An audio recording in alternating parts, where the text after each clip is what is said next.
Baruch Shem Kivod Malchuto Leolam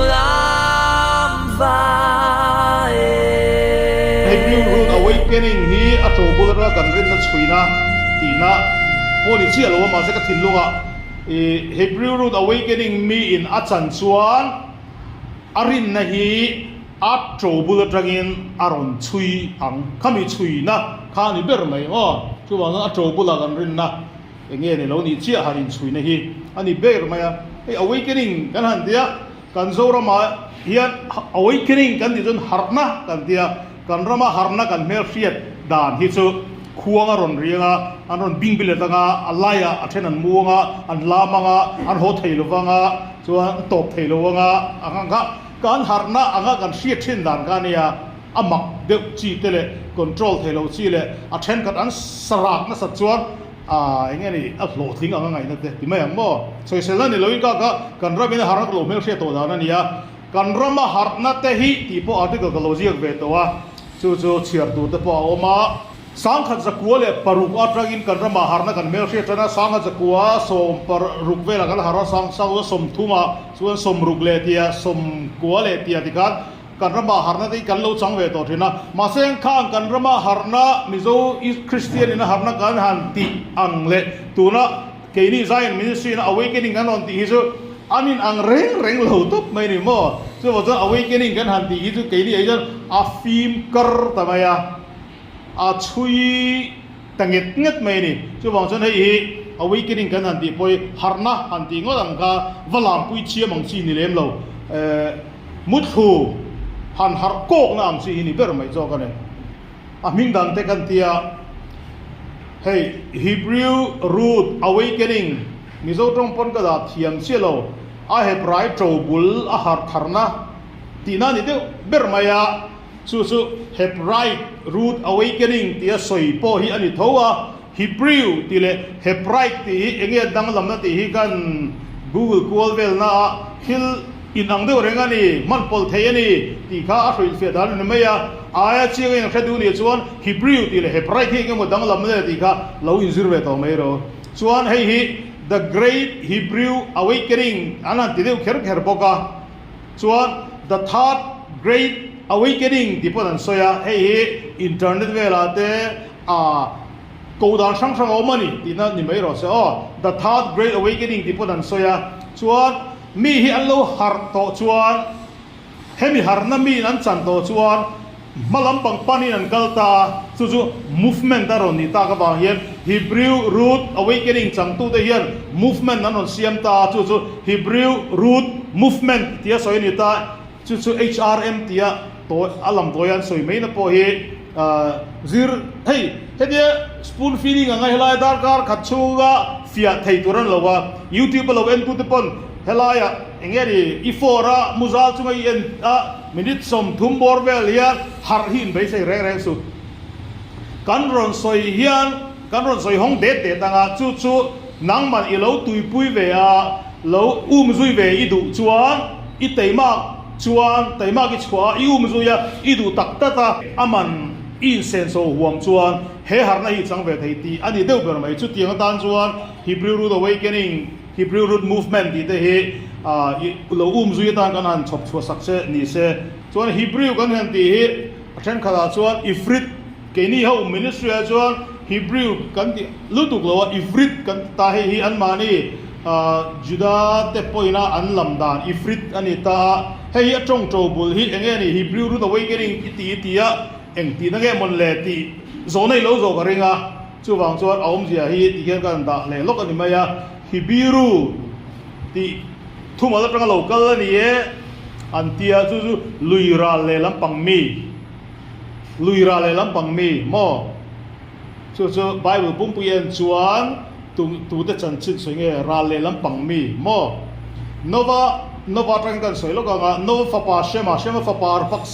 ar paksa fa pa sela fa pa eber hemi eber kan ti ever kan han ti trang yan Hebrew ti thumali aron chua kari ever kan han ti nova tu pa fa pa ni chu hei a hebrai trong atrang hian engeni luikan kaltang tina ani e antia he Israel nam identification kan soi dong re reng chuan ke mani apo nge ni tinge tuipui sen dai kai nun te kan antia Jordan lui dai kai nun te kan antia Jordan rui ra le lampanga tuipui sen ra le lampanga chu tiang son Abraham ngai po pathian na ami tara ko chua hian lui ra le lampang mi ti so ni mo khai Hebrew kan ti Ivrit om zia su ni bermaya kha a word study tem kan anda lok ni mai ro se soi hon na hey tun nai kumrei lo te kan YouTube Jerusalem kong la ya zuta nam te si nga interview on lak na khan tunge isua hi sem ti zona ka azot kul ve ni mo YouTuber pakat kan chulaya zuda te khalaya kot thera ve vel te khan isua hi tunge ani an juda pui anu judami apa judami ani ti hi tuna Israel rama Tel Aviv le Jerusalem ko thera juda te ko zukhelova an shemia nia tha video ka ilogen fu ve tuem who is Jesus timani zona zota isua hi juda pachala ni ti juda hau kuan an shelo nia chutia khop chuan an shia lo lampang an rabi ten an zirtir lo lampang chu abigin tu thung thar te kha han chiar salang chuan anu tunge apa tunge a tha tu bul he da mathai na ron chuina te lukana ron chuina zong za khan juda pa ani chian zia chu ain record ma se kha mino pui Jerusalem vai vel kwan Greek tlangwala mon lo te ni chu isu hi Jesus kan han ti hi chu tiang gop chuan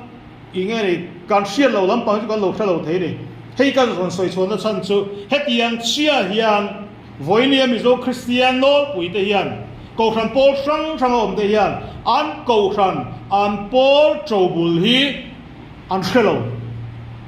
an pastor le upaten pulpit langa an zirtir ngai lo wangin K3P le zaipola in mana Sunday in ko ma helai revival of ko ma engeni tuita ka tharau engeni khatiang khan an chobul tu wan nei lawa zirtir na dong lo wa hian an chobul hemi Christian chobul hin thelo dikta chuan Mizorama KTP General Conference ni tang se KTP General Conference a hian Mizo Christian hemi Presbyterian ko ran hi a in ngana foundation hi eng thurin nge ti hi zot taila tunge cham thayang le Mizoram Presbyterian ko ran ano pui anga baitan sei bai nia thurin in ngana chu Westminster Confessional a in hatania chu sang khat zanga le ti a England ta again Protestant movement in a an thurin ngana ta na an siamani chu tuna tanga chera kumzanga kalta lek khani chu ani narani zo an trobul the Christian hi mizo Christian hi aru tak hi an Allah lalu tu kani an la chui theng lo reng reng ani mo chu wang chuan Christianity hi a trobul a shalawa mizo Christian han ti ve chuan sang khat zariat som kuale pakhata kha Mizorama avoi khatna tan missionary ron kala William saron kala thua soiman chialo de leka chu tiang kha tiang in sang go som sang zariat som ku palia puzo sa savich de Lorraine te January ni som le pakhatan lo kala kha Mizorama chanchin thau thlen ni chu ni e ti kha minol puila kan pa hriat chu ni mai chu wazon mizo Christianity na zuk chui la chu kumza le ti kal ta kha ni mai ai la de ule kila zuk chui chu bon Westminster Convention en chu kumza ka kal ta ka chui lu de yang ai la vele de ule mi na ba chui la chu Martin Luther te na Roman Catholic ka ta non chua kami Protestant movement de kha azuk thre vele yang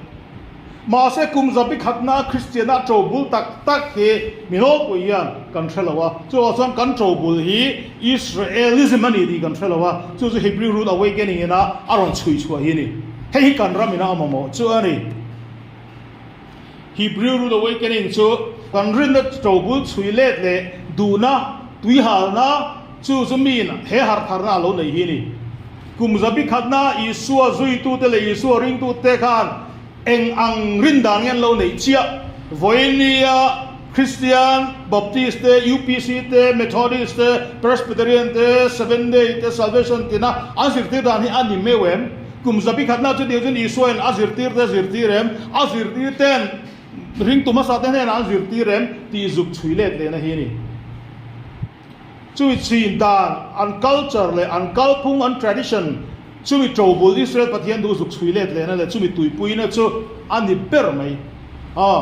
kha Hebrew Root Awakening chui chu wang suan kan mizo mithiam scholars le theologian ten Greek tonga chuan an ti chuan an la chui la tok lo ti na ni chu a Greek tonga a top chuan a Greek tonga ni lo a Hebrew a chuan a Hebrew tonga chuan ti mi na zuk chui then lo chuan pathian tu a hian a lo bo thei view mai ka a diak ding e la kan ko varman don lo wa Hebrew word study te a poi mo lot tu kan ni hey Hebrew Root Awakening chung chang chu ni se Hebrew Root Movement ni la ngai poi mo tam ta ko ma ali sa hi som kan da chena som nivela om mai mà sẽ vài đã lệnh bỏ đi lâu rồi rồi claim để cho cái đó mấy điều sẽ Hebrew trong nghề trong cái pathian tu chui giàu na đi với nhiều pathian tu mình là tùy bùi Hebrew trong anh tiếng nghe India thì Allah chui thật lâu cho Hebrew Root Movement Awakening Allah run đại về lâu này anh đại về lâu mà anh sửa lại thì để chăn năm năm chẳng lâu tiếng mà đi lâu mà sẽ thêm awakening cho anh Hebrew anh tiếng nghe India Hebrew trong cho hay alo ni meu em baptisma de anh tiền là soi xiên lên lewin UPC pathian tu soi cái ngày thao cho tôi mình lục quý là để thiên gặp bôi mỗi lúc gặp baptisma này mà sẽ baptisma sẽ anh trong hay Hebrew trong anh baptisma alo ni meu em Isu là gì để tên baptisma thì thu mà din mang ai em tham dự suy thiên na ka anh Hebrew Root Awakening trong ngày đó pathian tu chui ngay na chân chứ anh lâu chuan lệ ra tiền dik zog middle size muang đâu là kan dik zog chút đi khát đi chút đi in nhiều la sốt lâu lệ ra in nhiều la mang mo chú bảo sao ru da dễ là dục chui đủ na hi ni hun lai Hebrew culture inan siết thiam da dục siết thiam về đủ na hi ni hay pathian tu Hebrew trong trang in Hebrew culture trangin Greek culture trangin Rome culture trangin Sap culture trangin Mizo culture chong ana kan udong to ni chu a culture tranga kalkar an culture zirtir na kha an tel zeu sia sulai tak mai chuan pathian thu kha da zapta chuan a Hebrew culture petera tenan siat thiam dan Isaiah tenan siat thiam dan Jeremiah ina khiat thiam dan zuk khiat thiam pui ve du na khani pathian thua thu in chu in la alo om reng in tora soidan zok zel tanga buglum khai na hi ni hey voine kan pathian tu tam bera chuan pol soidan angin Galatia le khaton da chuan ti de Corina chuan ti he thu top kan siam zung mai in nial na ma se Hebrew Root Movement Awakening a chuan hey nial na i Torah asoyem Torah zirtira engeni Torah soidan hi akal chuan hey zo ki pathian thu laimu chu ani ti chat zel kha Hebrew Root Awakening ina akthil ngai poi mo chu ni chuan Hebrew thirna tanga thu thung thar zirtirna Greek tonga zia Bible original ani ti voinia kan theological college lian le khovel huwa po theologian trazong rong chuan Greek tonga tagin ani ya ti vek argument an mangani ma se ani meu em Cornelia sanchina kan Cornelia ne na kan pathian in Peter kha kha akal du lo ni kha thil bol lo mi bol lo ina khan lu thiang a po ngai lo ni chu diang ko ba an pathian thu Israel na pathian thu an nam culture chunga an da kha Greek tonga ron ziak thut lowang Mathaya juda pachal hian Greek trongin an pathian thu hi aziak thut lowang original hi khoyang eom thei tak mai hi voinia kan chui chu phak to silo ma se kan hanzir hian voin New Testament kan han ti hi a translation ngeri hemi a manuscript kan han tiang rang hi upa ber hi Ryland manuscript antia a technical mama ka sep zuala ni chu Ryland manuscript chu an hian CE chu AD ti na AD kan mangdu lo CE za somni le panga boramini lu aku mi lo chin sia lok ro CE za somni le panga a zia chu hemi thu thung thar kan ti Greek tonga zia an mu chua sanga zanga mu chua ka manuscript sanga zanga chuang oma chu sanga zanga chuanga a upa per chu Ryland manuscript tan ti chu ADCE sa za som ni le panga bor velu pare khami malam panga thu zia ka above ka ni chu khami bove ka kan eng to ngen ziang ti zu reason hi ni ber mai hemi Hebrew ru de ka ngai poi mo chu mo harna kalkong hei hi kema testimony te ron ni chove de ole ka he Hebrew root awakening a he mi hi aron hardon chuan hartur chuan ti te an anoi lis ka ron da chua hian san amut thailo pha ve thin turani heng hi angai sak mia lo chuan atan har be sei om lo hei hi ingai tu ngai lo ni chuan har hi in be sei ve beu su ti lo lo te an Bible rin tlak zia Bible rin tlak zia kani zirtira o rin tlak ani kaka chu voin topic ani lo wangin Bible rin tlak zia an han soirin omdan me na chunga hian evangelist le fundamentalist ho pe chuan chun han pakhat te po ding lo thelo pathian thokum ti ko bidan soini mo e poni se arin tlaka ai rin tlak dang kan nei lo wa chu kani zirtira ma se chumi chu kan han zirta kan han keuta chumi chuga lo om ve mia lo voin ni kan ram Christianity na pathian thulai muang thema zirtir hi heta hi om ve bok si lo wa chu tak chuan ngai thona ro ti boi chan ta ni Christmas khoya ke nge Christmas om Mathaya ziek lo phot Luka ziek lo phot khoya ma om lo ma se zoram Christian na chu Christmas hi boi pui ni a khur bin pui ni ai ziek lo mi a Yesu hi December ni som ni panga piang si lo ngat ge kan tui pui si ta chuan ngai tuana boi tamap map maya Santa Claus kan hua ai chei dan zong zong te Bible hi no me mo te Santa Claus hi thupuana ta lom lo mo om lo engeni he Bible ai ngat he ko ran hian he wa Bible chunga mi ni mia si lo he tia a zirtir na he zirtir na bigin chunga alai muwa aman si he tradition hi eng tradition nge eng tikatrangin nge hi kan lo tui pui tran ti zuk question na he hem Hebrew root awakening a chang tura mi na akal kong mi chuni azin kong ani aron pal thuk tur chuni chu Christmas sung chang te Santa Claus te Christmas in han chei moya a chei dan chi rang rang te a moi ni kon tin han chei le do na tun ku ba po mo kha ka mi lo enanga hela hen om si lo wa lali suan en in zum na om si lo wa e ka tinge hi kan ko ran hi na tui pui e me bia ge na tha kan lak wi le sup su ba ka for the boot kan siam le nga tien kan tie nga chu chu he ne he ge zum na dei New Year hey hi ka zo thin New Year chu hey Rome in anon siam chu ka Roman calendar kan han ti hi ni maya chu enga tinge ko ran hian bia in chunga ruai ne lo lom lai tak mai hi ngatinge hemi chu zir na si lo ko ran na tu na kan boi pui me mai he di ang rang Good Friday hey pian ni te thi ni te kan thre ka pa bo ro to ka pi te ka ni te ka tiang khan birthday te ka lo lom phira kan thi na anniversary hemi thi cham re re hi kum tin Friday hi ani zia thailo e ka nge lo ni soi kum tin Friday ya thi zia big mai afa bak dang dai ve ti zo na te chuan Sunday ya thole zia chuan Easter egg zinga kan vain khoma a ko ran ar tu lo chei moya pati kan han ei te hi theda hi khoi ngai zia het hemi zirti na hi ni lo Easter bunny an ti te hi het hemi a hian an lo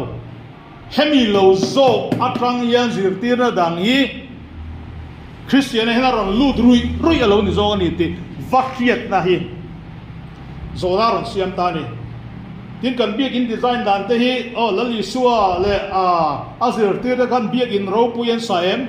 malam pang ro puyen emin kan han tisa at si pa cross kan han da heting design te hi architect lam pang athlema lo in chirla we de heng hi gothic building gothic style ani di kan ria Israel hun Israel father na kumsang ni kalta borvela an architectural style ani lo eng tikat renge hetiang te hi kan pathian thulai muwa kan ron seng lu tran ko ran kal thum kan ti ang chi long long zone de sang sang a chang pai jun pastor dei khoya hian nge pastor hi in hemi chunga hian voile kan ram nge ni hemi Christianity a phong chel tu te hi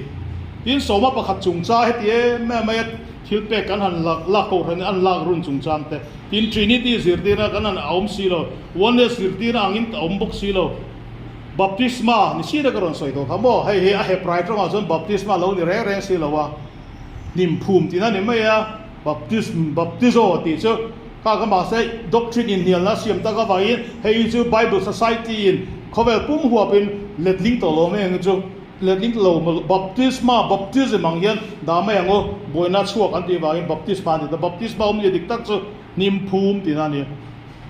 ka hei pride pa in baptisma ti sei ve ngai lo baptist chu zohana kan di poi hebrai pa in baptist chu zohana tina ko velo engge ko wang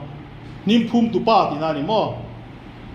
tin tharau kan mer sia dan te chan nam na kan mer ei poi lo tuk chan nam na zirtir na diksi lo mi tam tak boral na kan suai te pian tharna chungchang mi dikhan ringla tong mai iti sak vek to na che hian ani mai i piang thar ne mai tiang chi te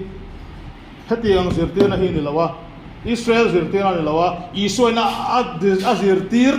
dan po ni lawa azirtir te na anzirtir dan po ni bok hek lawa shambun zirtir na de banam zirtir atam lu hetia ang hemi zona ron nei chuan har na chang thoran do ni hetia hemi na ron ngai tua chuan a ka kal swol do na mun le a in tiang mo chu tiang chu ni ma se kan en zelang hei hi man deuh khan black no pang biagin ai khom na mai ga thu soi durin an so ma no pang te ka local tar mai kan pe I am tired of this church he kau khan hi ka ne ka kham mati chu zong chu sei khami video clip gar on viral ani chu ma tha video clip viral khan mitam taka nge ne ngai tuana aron putirani chu ozan he ko khan hi mi hian adik loni tin ria akal swalani tin ria an kham ngoya kuwa bodis khoi ngai kal zel don tu na po hian social media te han en hian kan ram pathian thu le ko khan bor vela hian anol puisu le enjoy in nuam tin a lak in mang ma se kha kan va soi sel tin no win ma se intellectual circle ka ti dong he ti ngai chu tle mi chu ko ran hian akuang lo nor na sat to ziate thil tru lo ai ham ta na sat ziate a ti tu ra ti lo na sat ziate a enge ni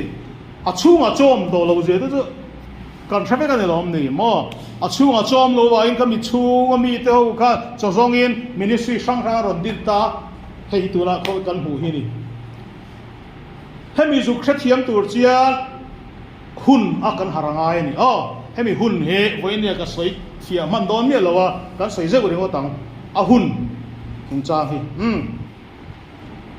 abi kin hei ke mani karon tlerol cholai dang niang rual kan ni cholai tangkan europe a chuan ani khom reng yen pitar putar mizoram christian naron ngeni meron kui triak tu England ate Wales ate Scotland ate an biagina va in khom re pitar putar lir thalai valai tu ma Christian ngeni movement an tel to lo hiang chi te Europe he jo America po ko ran biagin a roya chuan khading angkhan ngeni I holanga te khading angkhan ani ko khom tanta ministry sang na kal ta tiang si te kan siat na rei ve do kan tle ro lai tra hin mo hei hi kan rama hian tu na pena ro ni chotan mega thalai ro wal jinga po hei hi club ang menge wangai na khami club a member ava tel ve a sunday nal taka fashion a athom non nal berber ava in Poland ve thei a tok mai chon lam pa chon rei ek ta ga liam le ve ang chi mo kha sunday chon hu po khan khoi ngai tlang an ti mi Sunday chon an liam le chup Sunday school bakal ngor ang chi he culture itu ra kan zoram Christianity din mun dik tak ani chomek ani har amamo ko ran hian ti kha ani Hebrew movement hian tu malak na tanga ron tang nge ti hi kan han en kwal vela mi pakhat vapu mo tu rom lo khovel huwa phian aron theng huk mai ni chu wa zon hei hi mi sing pakhat ni lowi pathian tharau thiang lim ron in her hong na thoni ti hi apum lo thai lo ni ma se han chui ril deuh lek ta chon han pu tur han zon lui ta khama chuan sang as ko som thum bor vela kan worldwide church of god Harbord Armstrong ate yan in hei anron soitran de ta ti angji de chu zuk chiar du rom ma se hemi Hebrew root awakening changtu te Torah awakening changtu te hemi lordship awakening changtu te yan kanron chan chho hian worldwide church of god aum ti te Harbord Armstrong aum ti te kan shelo rek mà sẽ hành suy ta chọn sáng giờ qua sum thum về là khan hết tiền hi America ra mà hiền hết bị cầu sản hi câu địch tổ lô ni cầu sản hi câu số là ni chút tiền chúa hết tiền rồi hết ni tiền rồi soi chuộc tu chọn lâu ốm tổ thì rong họ cần dục chia về lại thấy số này mấy chúa rẻ vắng vắng thì mấy ang 1980s bor về là movement rồi ốm chana cần nó sẽ thầm tắc lâu chọn Hebrew root kan ti tak hi sang za ko som pu le pani din wilok kan ming hiron phu chuak ta Hebrew root tiang chi himo kha enge ni aron ti chuak tu chu ni lem lo na ming ron phu ani maya chon sang ni le pali Hebrew root ming hi official de taka man tan ron ni ta chon ke ni ho hian hemi awakening kan an chan Hebrew root hi lo ni reng maya kan ron chan huk hi keima bi ka testimony bi ga chon 2010 ve ga rang khan ka ron chang chawani khoi trăng mà cái sao này lâu, chủ bao giờ cái lúc chúng ta cũng ta cái lâu lom thế em mà tiệt ông lâu mà, zona gan zota gan zona hệ cầu san, hệ mi mainstream Christianity hiện là chang thay lâu à, kami gan tui hal na gan hệ mi awakening hệ, mà thiên tharau thiên lên mình, aron thọc ta này, chủ bao giờ 2010 na 2020 à gan lúc chua tu na hiện 2025 à gan oma ahar turang chu 2030 ma jo kan har ki mangai chho khop in ka khia chu tiang borwell chu kan om dan chu ni hei hi a root movement kultran dan chu ni mai ro se akal phung poi mo zual te hei he tu na kan kal pui dan me hi ni mai a tora zom aron ngai poi mo nga min Hebrew root awakening a chan chuan Torah awakening a changa ka tiang kan awakening chi sang panga te ka aron kal pui nga sabat aron ngai poi muang Torah sabat chung chang te moedim kan ti hi pathian hun biruat ni sinang sei to ang ka Christmas alo di gre reng lai ne Sunday lo di gre reng lai ne New Year January ni khala lo ni reng lai ne in khom pui du hun na ko tur lo ni reng lai ne lal pa jan re sacrament pastor man hun du hun lo ti lo ni reng lai ne pathian in kum khata voi khaten den appointed times alo siam lok ve kalom pathian mi de tan chuan kaka moedim appointed times kami kakaron ngai poi mo tin e in chung chaga khasrut te karon ngai poi mo chawa pathian in eithia lo ti ngoi voinia pathian thu oi in tina ala eli tral mai hi eng thu oi dan nge ni ngai ni chu mi hei hi azom du tak zeta ni chuan helai het eithia lo ati kha khoi ama hian athiang ta kami kumatang khan ti khoi ama in zial lo wa chu wang chon hei tu zir te na nge ni ngai chu wang chon eithia lo chung cha ti kan ngai poi ma pathian kan mangai ne chu thupek zoma wa in a thupek zom tur ni china pu de da soi kha a thal du ila khisel du na san ka pathian zomi du pathian thu dan le thupek te zom ila chak ila thalel mo kha miril ru kha mindset kha lo poi mo chu pathian dan le thupek hi kan zom hian phurit ni loin ama kan mangai du ve wang zo ka ni a thu oi du na hi chu tiang son kasur te brit mila te le pathian tu sang pathian thu oi chu sang ne mai pathian da na siama thupe ka siama kami thupe kha mi na zom du chua chu mi chu pathian thu oi ne mai kha min pathian ni da le thupe te zom tur zaruk chuanga siama ain zia kel kula kha sunday ala hum ala zak ze ko be zuk thowa achumi ka zom do chuan chumi chu necktie or eng ang ma se in china le ga ma se degree nei ne ga ma se pathian thu oi lo ani adal om lo trong nêm mình ngang mà sẽ bắt thiên thu hồi lâu này mày bắt thiên thu hồi lâu trong nêm anh mày Bible chung a Hebrew mình original là thang lệ lệ vết đủ na hey replacement theology với nia kan soi phiat man lawa but hemi Hebrew bắt thiên thu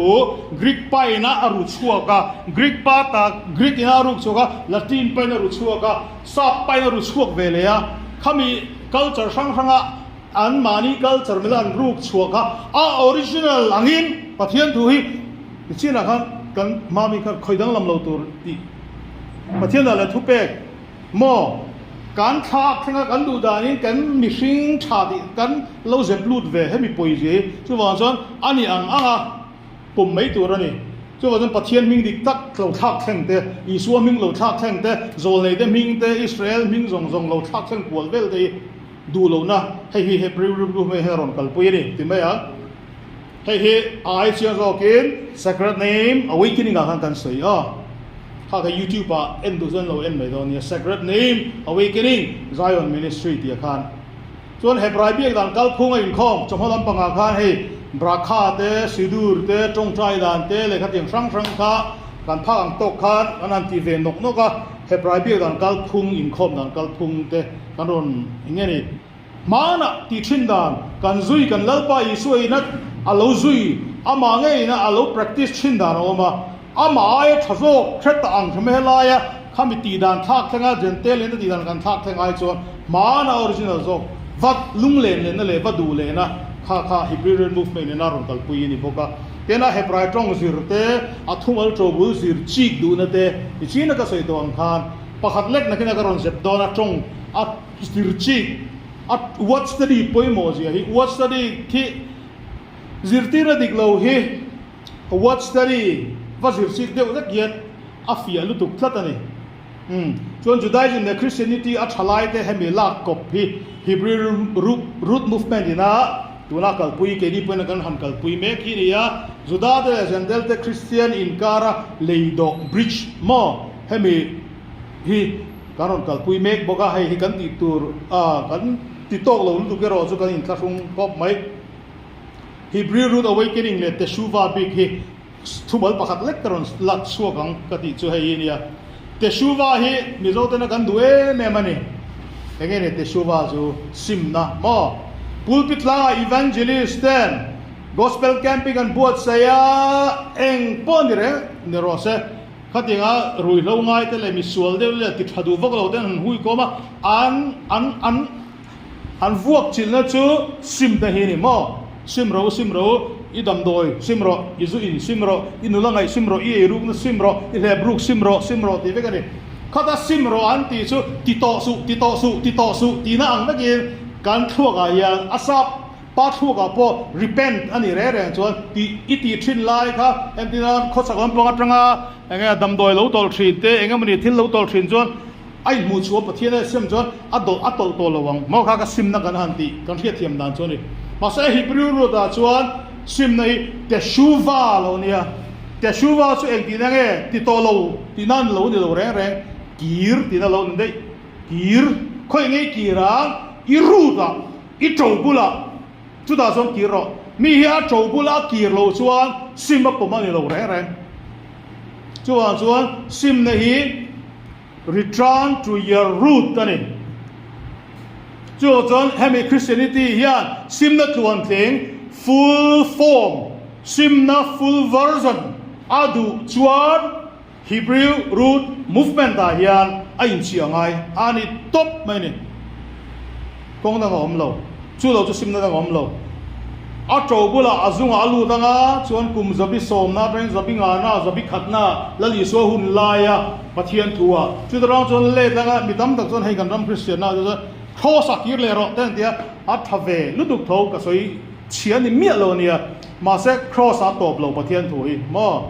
ครอสเลยสัวที่ไม่ยังเฮลาอีสัวยมินช่วยตุมาเจออามาคากีร์รัวที่เร่ก็ค่อยยังไงเนี่ยแต่ชูว่ากีร์ที่นั่นเนี่ยซิมดีกีร์รัวที่เร่แรงชวนประเทศเลยอามีแต่อินการ์มานะทุกงอาคารอันลูกว่าบูสันตัวว่างักเชมนั่นเราตกตัวแต่ข้าตาการรอนกีร์รัวเขามีกีร์นะเวกคาร์จ chu ozan Hebrew root movement na min choi tum chu te shuwa dik tak chang tur chuan hemi kong hi ngai ni Hebrew root movement ni ka lo la sa ve ngai re le na tel lo poi ti thayang ti chuan isim don lo na sa ni Hebrew root awakening le grafted in ka ai poi mo ka ti ema ba hei a topic lei mu ka ron man tum ma ni ta bokani grafted in a hlomang hlak pon grafted in hi teaching san pek to kan la pe ang Hebrew root ang zong lo po hian chuan grafted in chu enge ni grafted in chu a Hebrew trong chuan giur ni ya chu ger di foreign ti na ni maya foreigners ti na ni ger hi giur ni mo Israel mi ni lo Israel chung kwa enge ni ron telve kan ni maya chu saprong a chuan convert chu hey enge ni ring thar ka siam kan han tiang chi hela ya bengali pa te chakma te bru te kan sinot missionary ten pathian thu han thrila ring tharan han siama convert aron siam mo khatiang ka convert chu ni maya hei hi proselyte kan ti kan boka hei hi Christianity ma de hian mizo culture mizo nama hian sakhun hi lom to hei te a hian ke ma hi ka zuk fia khop mai sakhun ti a hian sakhun om ji gam sia te ro ke iral te kan ya chuan lu sei kan ni lawa ral de chu lu sei kan ni lawa anam thena chuan lu sei chu nam so man nia khami lu sei sabiak kha lu sei khuwa chu sai lo pa khuwa ni ta se sai lo ben khuwa ye khuwa kha lu sei khuwa sai lo khuwa a khan ral de pa kha ka valut ve a an sabiak kha ka va biak ve du chuan sai lo wa mo lu sei a mo khan sa ka va phun angai ni chu sa phun kan ti chu ni mo an sabiak kha ka va be ve yang kha toy theng be ni ka sei na ni ro se kha ti khami ni jon ral de kan ni zui to lo wa lu sei kan ni ve ta ni hei kan Mizoram kan politician lar apulal de ngatte le tutenge ni ka lo heng de po hi soi neu de po hi ma ani hi he tatrangin mizo aron sapuna ni lo mo pu chu lo anu ni diang chi soi de po thuni ka lem lo ga chu tekin na afianan ga mang me tu po mai hi eng na ma po hian an pathian bia kha fa bia ve do jun khan ma khan abalut ve thiang ni ti kha ka soi dum chu ni hei sapunom je chu ni ya hei he giur kan ti chu ni rombu som le pakha chuan aza then ka chu ti tleo ma wangin nang olive suak ka ti ta olive suak hi agrik chong po lo en to agrileya ania agrileya chu wild olive tinani olive kum ni ve nge si ma se en kol lo aram chou tinani hei ka harna pakhadani Israel na pathian du berambo har tharna ka harna Bible chang chu hei ni rombu som le pakati cho ka bara ka zu khathiam thut mai ni jomo na olive suak olive ni reng si pathian en kol na dong to lo chu tu nge Israel nam bo te olive soi hian Israel nam soi na ni Canaan mi te reng te Babylon mi te Mesopotamia te Aigupta mi te eng tiklai mai en Bible a yen Genesis du ponin kara yen olive tia sai ni lo olive tia sai chu Israel nam chaw ani olive ni si ma se en kol na dong lo suak tia mi zo Bible mi le ling saki agrileya ani ya chu wild olive tin Bible an English in anda ram chaw en kol na dong lo pathian na mi te en kol chuan eng mang nge en kol thuthung mang ne en kol a thuthung chu ron lu ro ti tora chunga tora manga en kol na dong to silo olive kung ni ve boxi chu Israel number vak vai ani ka Israel number 1 va vai dan chung chang te suina ga chu berambo har tharna lordship awakening a than pai ti ching kan pe avoin nia ka ko soizau lo don lo hian pol na ron soitani mo nang olive suak an mani zi a zomini oma olive thing thatna zung hei tak mai kan ngai to le ta what study suzu rombung som ba cha som ni palia hian nang olive suak olive ni reng si pa se pathian ni na en kol to lo ti na ni Israel ni reng si pathian ni na asa cha to ti na ni suzu thambo Israel nam som te sa chumma piandan lo anga olive thing tha di tak ya Greek tong kanan en le a olive kung Israel nam pathian ina athu thunga tranga ala no chualo ala sa cha lo rom le ka thon polana zialaya Israel ala sa cha lo chu tu te nge niang juda te ni ho khalo ka du soifia da nang om thailo top ne mai nang Israel pathian ina sa cha to nu zentel de na in thapol vek to tora zom po thul to lo zom lo po thul to lo zom ma la pathian ina sa cha to che pathian ina ma to che pathian ina no cho to che kha kha pathian ina in kol dam me tora chunga ron lut ve turin pola yan so mani hey grafted in kalpung choni grafted in each idioma hey tutung thar khil fiana tile khabu mizoram sunadina an siam cha azet mai in chili vela chania chulai a an Anglican Presbyterian pastor theologian thiam tak mai ina asia atanga karon lak choni mo hey grafted in chinioma pakhachu Cornelia Peter na anin ton ma kha grafted in chikhat choni Cornelia chanjim ka khoi ngai kan mu tirgode thil di bung so mani tirgode thil di bung so me poi ni hen hun neila line by line zir thaila kan fia in garing ma se hun kan nei lawa lo chiar mai ula tirgode thil di bung so ma khan Cornelia kha pathian in Peter na in to ma kan tinga soi pathian tri bi Israel ani mi alawa ma se Israel pathian abeve thei chu grafted in chikhat a level niam kan ti choni voinia yan tu po mai Israel ni kharlo ya Israel pathian he abeve thei chu tuna juda tena sedan chuan righteous gentiles anti gentle mi ma se gentle mi than ti mo heng ha hui chu khovel lo lom le tur olam haba a mun nan chang veang tinan soi ni mo ta sel wa kha ga chu at soi da nia chuan Peter chuan chu Peter tan chuan Cornelia kha pathian tri mi ni eng ang ba se gentle sertan lo ani wange Peter tan chuan ten om thawani pathian in kha ei ro ti ga ei thiang le thiang lo chungchang pathian in thiang ti vek to ti soinan ba ani lo Peter an kha a re thiang sertan lo mi na kalu thailo wang ati sertan lo mi na ama Peter alu kha thiang lo ni wangin mo kha halak kha kalpungania an soi fia man lo wanga Cornelia hi Peter ne na in ton tak nu kan Israel nam Commonwealth of Israel chunga lom lu ni ve ta zo kan ni mo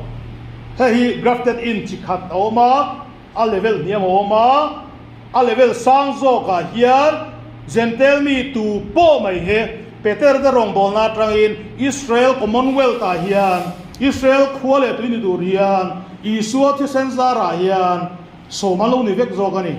ka grafted in kalphung choni chuan Jerusalem Council hei tir ko hil di bung som le panga kan muta hei si somruk somli pakua athil khengania an agenda an committee an agenda ju gentle ring thar te om dan tur ani an committee nei mo khata an chairman ka Jacoba nia ka tu dang ni lowi Isua unau pa ni Isua rom bolai jon Isua ka Messiah ni ring lova unau pa khan ma se Isua ti tak nu kha kha Isua kha Israel teng ha fak Messiah nge lo ni et ron pom veta kha ko rana khan chairman an shuai tu Jerusalem ko rana an shuai tu ron ni chota chu Jacob ani ti hian a sei ni mo he a chairman chuan he chu vai he ti hian kan rual ani gentle te zinga pathian lam hoi de chu ti khrom lowila milem biang na thil bol lo eite in ngai te sarelum le thisen eite bana turin an he le kha thoni la kan ti motion man lai ta to khot tina tlangau puitu nei thina he hi keimain kan fia zok theina karo ti dang lam threta in khop deina te chol ni piang in pathian thu chiar ani thin ga ti ga in khom nei na te sabat piang in tora chiar ani thin ga chu voin choma ga in local pui ka ni sabat ni ya tora mi na chiar chuan Israel chua aron in nimphum ve zelanga Israel chunga mikve baptisma changve tla khop aron ni choveng ti beisena ni hei kum zabi khatna gentle tu po romi po galadia mi po ina polate rong bola kal thlanga isu hi mesin ni tinrin chuan Sunday ani lo sabat ni ya Torah class anon attend ve thinang tinani zo chuda an thu zir tur chu heng te hi ni anga chu kum khatan zira kum nel zir chuan chum minan ni be yang he mi kal phung hi Christianity hian aron thiat chhuta ni chumi ron thiat an anon en chho lokang hei ka se loka kan ria thiam loka lo wangin hei Adam Levi anoma pathianina an puya siam ani mi hring hi pathianina an puya siam mi hring Adam Levi chu buaino mi loin I thapung ta se mi hring zong zong hi pathian an pui kan nianga Elohim an pui kan nianga Elohim a kan chang chawanga thuina wangin khang tu chiang sa amero chu bo chiat na wangin thil ani turang ni talowa thil ani turang ron ni ta lowa chuan rule tha le meicha tha le vantir ko tha in anon cho pol ta ni rule tha le meicha tha le vantir ko in tha pol aprang hian khovela nam som sari anon chuak ta helai borvel hi serpent seed line chung changa detail zo in kan lo ziak to a khan palon zur te na kan pe lutuk to lem lo a controversy ve kop ma controversial ve em ma ya chu wang chuan soi fo po hi nuam lo wa ma se chang chuan hian ka ngai to thin voin ni a hian min pathian an pui ang tak emola India achunga pathian hi fair tok lo wa hriata achunga thina te natna te an chung kwa ta lo thlen hian pathian hi a han chou thin ma pathian kha a han chou ni chu ma se hi min zu khathiam se mi hring hi pathian ina du taka Adam Levi kal tanga an puya siam po ni phak to lo rule thi sen zung zam ina ron cho pol to vadir ko tu sual te na pathian rem ro na ni mia lawa chian ron tha te ne tha pol to ni chuan voine kan chu thi na te tor na te har sada te lo than hian pathian laga hian vui ngam tur kan ni lo re ngani chu ti chung po ti bo ro la kan lom lo hi pathian zangai nan na salutu allo thenga ni zo gani hei poi mo ka ti ba kan zep zoi ni chu ti zon nam som sari ron chuak ta heng khovela gentle nam som sari te pathian ina adu taka Adam Levi katranga an puya siam khami pure gene kan ti ka an ni to lo ni ti Genesis sai a he prai tong tang zup chiari na sia a chiang ni mo mi hring tuile dong kha mi hring te chu an chi an in ti che zo ta vek sia ati haka tu life science chonga tanga kan chuan mi hring din DNA hi pathian ina adu dan ta ka siami khoi ching pen ani na sat alu tuk tinani to du to ka chudrang chuan mi pakhana ron ko chuak ta Abraham trai Israel hamaron chuak ta Israel nama che hian biak na dik tak pathian ming dik tak zirtir na dik tak pathian dik biak na dik tak ki ta hian Israel nama hian da that le thuru aron ni ta ni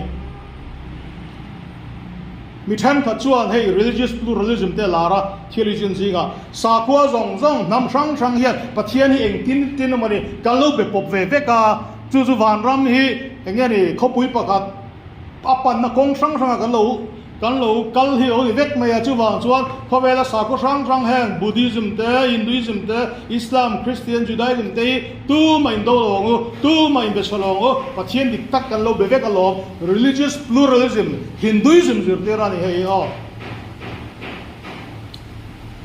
Krishna chuan Arjuna ne na chuan Mahabharata in ziaka o Arjuna mi tu point thil tha ati chuan keima Krishna min biani tina soini thil thati ngot te hini lo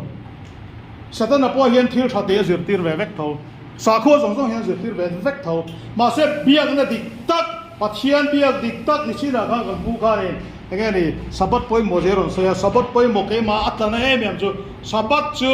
endang ni loin ke ma tlak na dan chu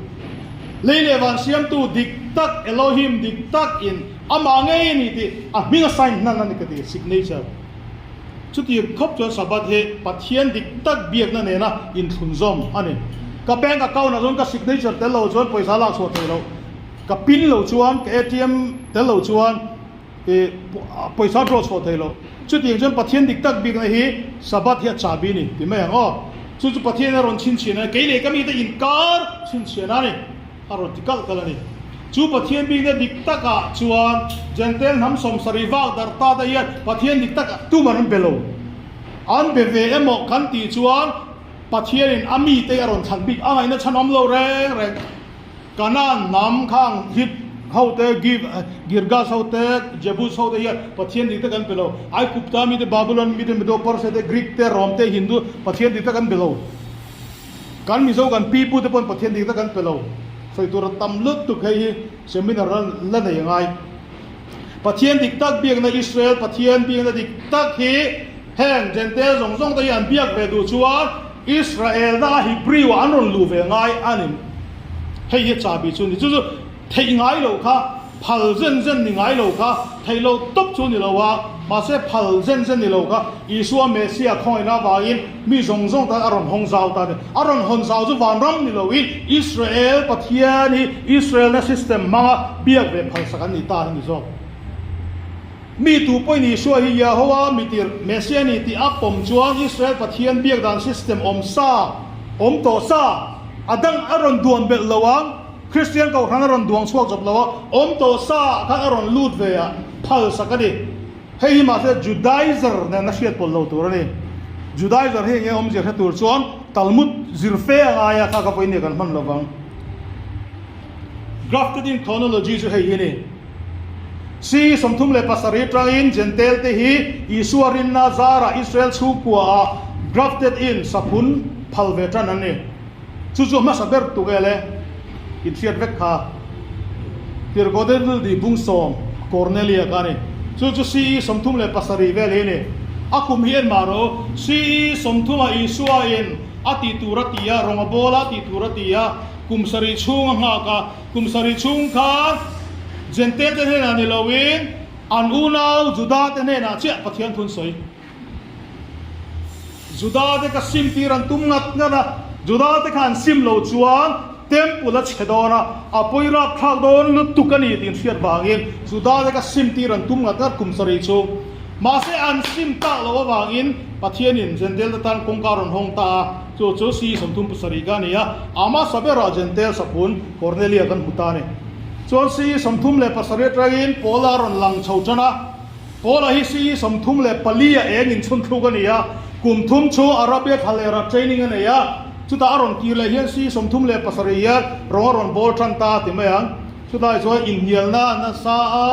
si somthum le pakua judai gorte bangin kalkungu mal zo ka tul ti Jerusalem in khopuyan ko wa chuan si somnga le somsarin kara hian juda te le gentle ring tharin kara neu ne om than ta ni ani ne daga chuan Isua soidan en chuan khang juda rabi te farisai te kha sapun pakhat siam turin khomwalin kalhual pen ti an tei mak zia chu sapun pakhat siam turin Galilee dil rale lampang te Bethesda rale lampang te kha ankal pe ni chu sapun pakhat siam turin sai han ka wangwang pe din na ni chu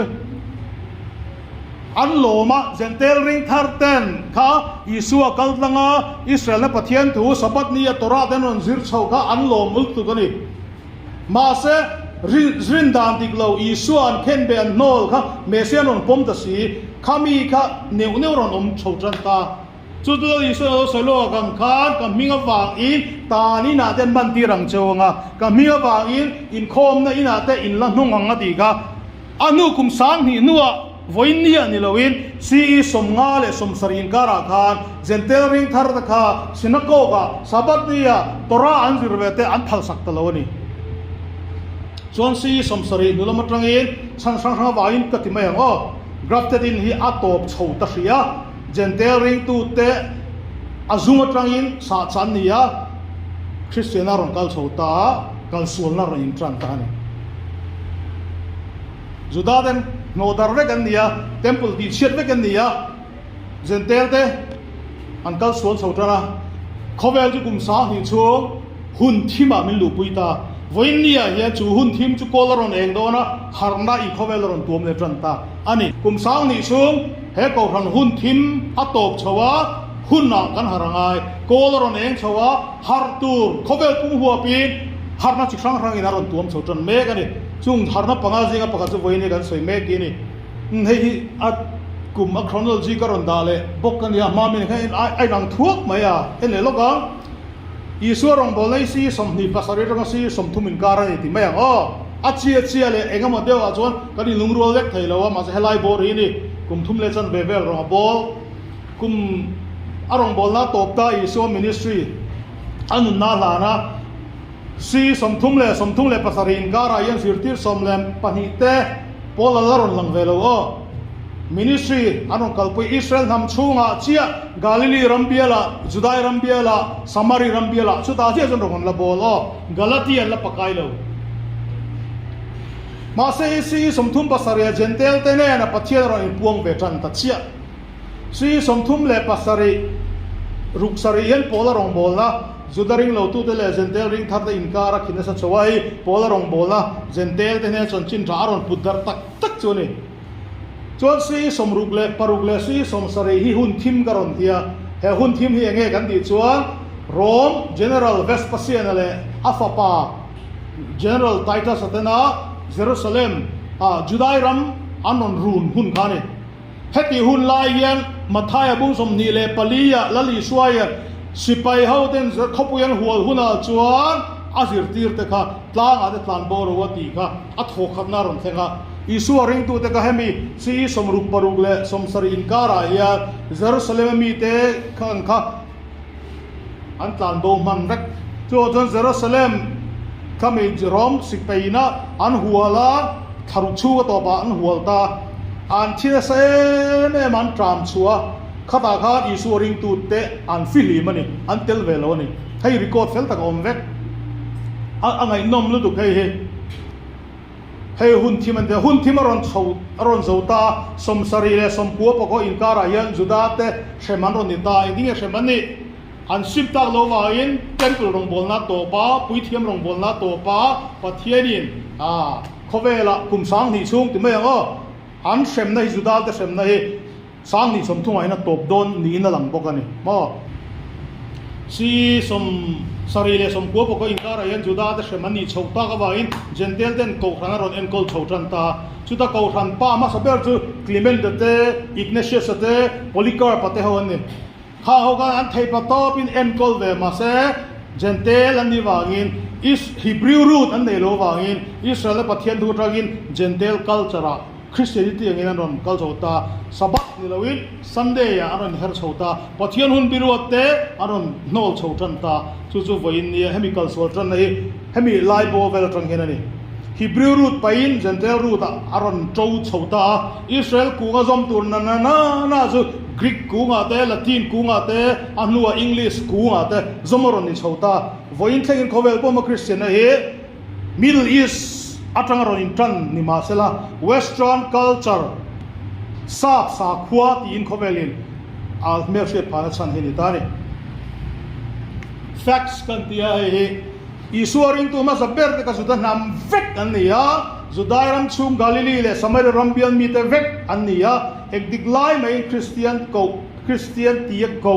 อันนี้ไงล่ะวะอันมานี่เป็นคริสเตียนที่นั่นอินเกาไงล่ะบอกอันนี้เกาดันลาร์ส่วนเดียวจ้ะด็อกิเมนต์กันนั้นให้ชัวร์เราลังสารจ้ะเดเรกขี้มันอินเดียจ้ะมิโซตรงส่วน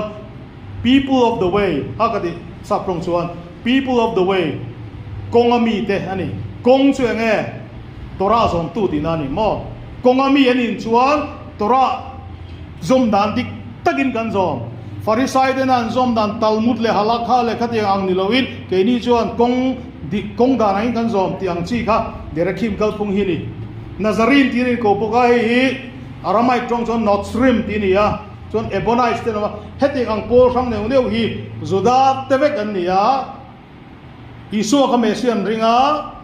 สับอันเสราปัทยันหุ่นบิรุตเตกัสรุตโลเตที่อังจงจอมเวกกุมจับบิขัดนากุมจับบิฮีนากุมจับบิทุ่มนากันอันละกัลเวกันนี่แห่งเขาวิคริสเตียนที่อาเกาอันนี้ไงล่ะวะจวนกุมจับบิลีนายูเซบิสันอะไรขจิยากากันแห่งเขาเตะ Christian an in tilova ma se Isu ring sin Judah ni sin Judah culture le Judah tradition angin pathian an la bian ti ka record da thap thap chir tu ro mani Christian kan han ti ero chu Antioch ke khua hey Judah rama ni lova Samari rama pon hek lova Galilee ram bial pon hek lova Gentile ram Antioch ke khua atrangin Gentile ring thar de ka Christian tin si somnga vela ko ron ni chotran ta Antioch ke khua hi chuwa chon Christianity ya chobuli Jerusalem ni lovin Antioch ke ni Antioch ke khua cha en khua nge ni ngai a ko chui ve ro chui ro in ri nang lo ni lovang tun huna Christian sa ko le Christian ko thena amamo ber hi Hebrew root awakening ipian na itobul irin na foundation tak zuk hai cholo loro ani diktak chuan IAS ling turte medical le engineering a inzia ling turte yan mi fa de le khazirna satzia vairam kha tun matric Mizorama tun kuma class 12 science Mizorama topar ka class 10 apo Mizoram topar to ka ni da inzia klinga ma sen ni da chuan ka social pa me te India rama nuai ng mozat na ranking ani patro Mizoram number 1 ka India rama nuai le ti ni nuai riat na le ti ranking ka achunga ama ay thiam le ama ay zir te matam zia chu India level ani ka soi chu ho kan khovel zirna career a po heti khopa kan te mak chuan chatuan nun na ay poi mozo atan hian kan te mak chu ngai ni he thalai ten nge ni har puinan mangro YouTube ai in lo era thalai ten pathian thua hian chatuan nun na omnia kan thriat chuan chu kan ngai lo ni chuan research pe vero chiar ko ro hetia for ha tia en kol naran lo hian kan tui hal na tak hi azira zirangai a chirangai ni mo tun huna Christian sa khuwa kan tui hal na min eile tui in tur le kan chei tur min pe zo to lo ni chuan harna kan momoa chu harna jo kan trobul kan Hebrew root awakening a let le na chang kan thriat angai ni ti hian ka ronda ka soinal tu gom ti chu ka lau de ole ka atong gam de pohi karon thang de ole ka tununa hian Christian sa ko hian amamo ber har na Hebrew lo ke ni ne a har lo chuan deuin aboral thei kan de adam theng ber nei ka soyo a har lo chuan Christian na hian a chan him lowang aboral ka tingam chielo ma se aboral thei na chan sa sang khop mai a teu viawa ma se at ti fu lo thei amuanga ma se lut lawang tiang deuh vel angani mo Christian ko hantan Hebrew the awakening chana har saim kan dia an chadon te hi adoi mi ka hublok do mon le o hi Christian ko hantan in Hebrew the awakening chana har saim clear na pani o ma a ol samzong clear zon ol sam la to in nei zong in building khal nga rola ramthima kal ro chu ti chuan van ram chatu danin chang thenga tilo pathian chin china dik tak sabat thiron serve ula Sunday ni lawin phua chop ni lawin sabat chin china pathian in choro tia vong ro tia ser va ser poka ha thak kin tia a thak mi ro tiro pathian mangai na chol hadam turamin tina ni ma se pathian hian tho ha lu tu ka phal lowa mihring te hi kan tho halu duk chuan khowela work culture thaber work ethics nei thaber anti ho Korean ho le Japanese ho he chotna chang shalowa a thok na salu duka chuan engani breakdown na thengta breakdown na theng chuan in chho sang ren an zuang khamai Hyundai car nei tupa mi ho sa ton to hi a thok rim lu duka Hyundai company and building chong somthung le dina train azuang khamai suicide mo chua ka pathian ni na phal lo chu wang chuan chol turin min mai wa in sabat ni hi min pe a pathian mangai na ni sinai tlang a pathian in so ke ma ni sira chonu gan cher ke ma ju pathian nang nei so ti dei tlangwal ina abial no mi padang kop to so mangai bia thudi ni sabat se ro ti chu mangai na ni in nei zungbun ani hei chin chiana ni engagement ring ani sabat hi lo se ro ti kan rom in hei har pui la sunday tra hian sin ro rel khol le kan pastor le kan ro nu pa khom pui hi e khai ti se kha zong kha de a ol tuk tlat hemi hebrew ru ta re a ol zong a thir chuan ma se an tilovang a har zong a thir chuan engwangin kan ti dan kan tradition hian min phur ni tradition hi a poilo tukani thuoi mai thai ania ma se thuoi ai kan ti dan kan tradition kumza le ti kan lo chin dan hi kan bural pui thai ani hei kan break through ngai hei break through ngai chuan aul sam zo thir chuan aul sam le to sabat te hei kan lo soi lom pathianin heng sai thian lo dei ei su tia anh zia ka min pathian thu hei pathian thu ni ti chuan azom du chuan ei lu mấy se vok sa te hi ma se an tip deu ta roi thena manga an trong trai nan thop bok sia bo tha khop mai ma se alu lo hei te chia ya doctor of entira doctorin e khai kapu I bp sang ma mani izun thum le ti sen sai sang ma mani vok sai chu ei to su ti se doctor thu chu o em ma ei lo nga lang kan pathian bia ki doctor ai po hian kan dan ni mani kan pathian tu hi bi ko nga so helai in sia som tu sin lo doctor pai na lo soi som le thei bok sim mi hring hi eng mi hring em kan ni le hei pathian thuoi kan ni lo pathian thuoi lo kan ni chu wang chen pathian thuoi mấy ol sam ma se kan tradition le hei te yan min phur tak bai hi hei namang kan borol thina ani at the end of the day at to ba chuan engen yang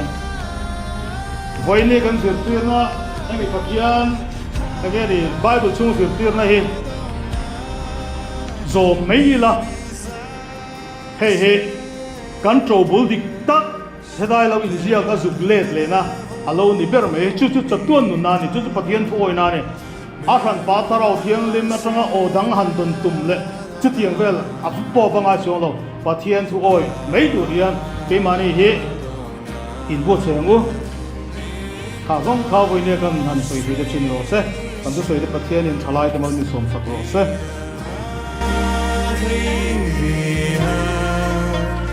is more